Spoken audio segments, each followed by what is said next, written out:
Ұстаз ұлағат десін. Күн сәулесі өмірге қандай жарық берсе, ұстаз есімі де шәкірттерге күндей жарық береді.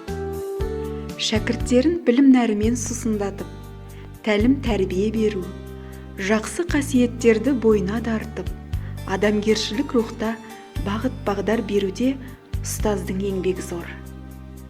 Ұрпаққа айтар ақылы, көрсетер өнегесі бар, аналық, әкелік сезімнің, дана ойдың ыстық лебін сездіретін де ұстаз. Ұстаз деген ардақты, киелі, үлкен құрметпен айтылатын сөз.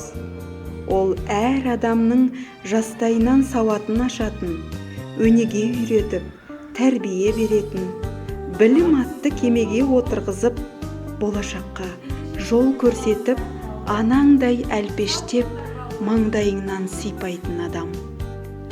Төл мерекелеріңіз құтты болсын, ұстаздар.